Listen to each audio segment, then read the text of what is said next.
এদিকে এদিকে এই ছবি দেখায় তুই কোন দিকে আসো হ্যাপি হোলি কাকুরি যাও।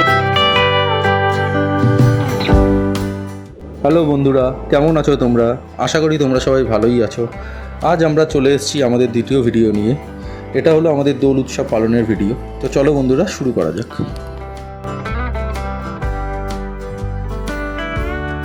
দোলের আগের দিন বিকেলে আমি, বর্ষণ, বড় কাকু এবং বাড়ির সবাই মিলে আমাদের ন্যাড়াপোড়ার প্রিপারেশনটা সেরে নিয়েছিলাম।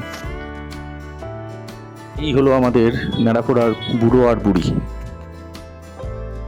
যে এত আলু তোমরা দেখছো, এই আলুগুলোকে এই ন্যাড়াপোড়ার আগুনের মধ্যে দেওয়া হবে, তারপর সেটা আলু কাবলি করে খাওয়া হবে।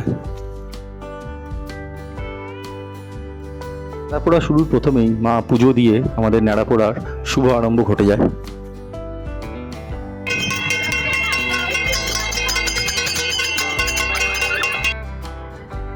এবার ন্যাড়াপোড়া কেন হয় সেটা তোমাদের একটু বলি। ভক্ত প্রহ্লাদের পিসি হোলিকা একজন অসুর ছিলেন, তাকে এই দোলের আগের দিন দহন করা হয়েছিল বলে এই ন্যাড়াপোড়াটা করা হয়।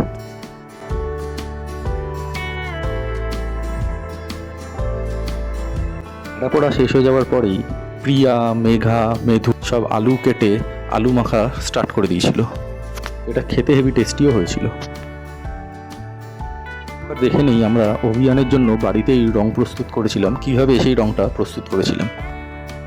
খাবারের সাথে হলুদ কালার মিশিয়ে আমরা এই হলুদ আবিরটা তৈরি করেছিলাম, লাল আলতা মিশিয়ে আমরা লাল আবিরটা তৈরি করেছিলাম, আর লাল আর হলুদ কালার দুটো মিশিয়েই আমরা এই অরেঞ্জ আবিরটা তৈরি করেছিলাম। ইকুয়েশনটা শুকিয়ে যাওয়ার পর এরকমভাবে আবিরগুলো হয়েছিল।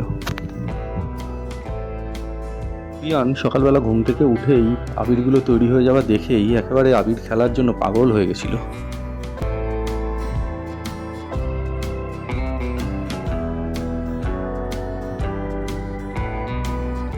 তো অভিয়ান প্রথমেই ওর সব দাদু এবং দিদাদের নিচে দাঁড়িয়ে অল্প অল্প করে রং মাখায়।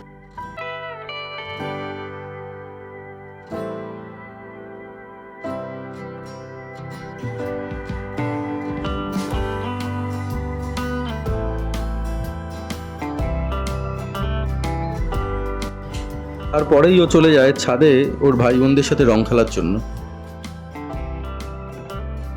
ছাদে গিয়ে ও আয়ুষ আর রাধিরার সাথে চুটিয়ে রং খেলে।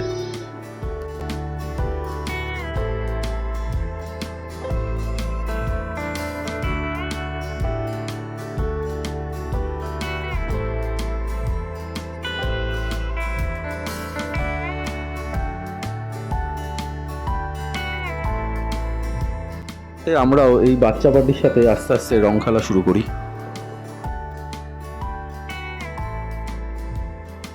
কিছুক্ষণ পরেই ছাদে কিছু রং ভূতের আগমন ঘটে।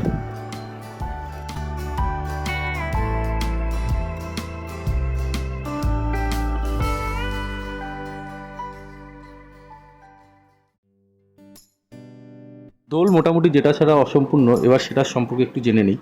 আমরা ঠান্ডাইও প্রস্তুত করে নিয়েছিলাম, তবে আমাদের এই ঠান্ডাইটা অবশ্যই ভান ছাড়া ছিল। ঠান্ডাইটা প্রস্তুত করতে আমাদের লেগেছিল দুধ, টক দই, চিনি, কাজু বাদাম, কিশমিশ আর বাটারস্কচ আইসক্রিম। বাচ্চাদের সাথে রং খেলার পর নিচে এসে এই ঠান্ডাইটা খেয়ে আমরা সবাই মিলে আবার ছাদে চলে যাই রং খেলার জন্য। নিচে গোপালকে ভোগ দেওয়ার পর মা এবং কাকুমণিরা উপরে চলে আসে আমাদের সাথে রং খেলার জন্য। সে কি রং খেলার ঠেলা, একে অপরকে আয়নায় দেখলে আর চেনা যায় না। মোটামুটি 1 ঘন্টা রং খেলার পর আমরা আবার নিচে চলে যাই আরেকটা গুরুত্বপূর্ণ কাজ করার জন্য, সেটা হলো স্নান করে মুখ থেকে ঘষে ঘষে রং তোলার।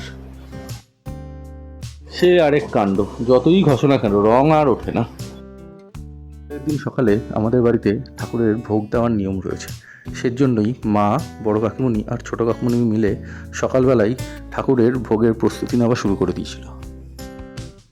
ঠাকুরের ভোগের জন্য মারা অনেক রকমের রান্না করে নিয়েছিল, যেমন ছিল 5 রকমের ভাজা, খিচুড়ি, লাবড়ার তরকারি, পোলাও, পনিরের তরকারি, চাটনি, মিষ্টি এবং পায়েস। মোটামুটি কোনো রকমের স্নান টান করে ভাজার চেষ্টা করেও রং না ওঠার পরে আমরা দুপুরবেলা ঠাকুরের ভোগ গ্রহণ করার জন্য বসি এবং ঠাকুরের ভোগ প্রসাদ গ্রহণ করার পর আমাদের এই দিনটি সমাপ্তি ঘটে। আশা করব বন্ধুরা আমাদের এই ভিডিওটিও তোমাদের খুব ভালো লাগবে। আমাদের এই ভিডিওটি তোমাদের যদি ভালো লেগে থাকে তাহলে অবশ্যই সাবস্ক্রাইব করো এবং লাইক এবং শেয়ার করো। চলো বন্ধুরা, আজ তাহলে এখানেই শেষ করা যাক। খুব শীঘ্রই তোমাদের সাথে আবার দেখা হচ্ছে একটা নতুন ভিডিও নিয়ে। এবং সবার শেষে বন্ধুরা, হ্যাপি হোলি।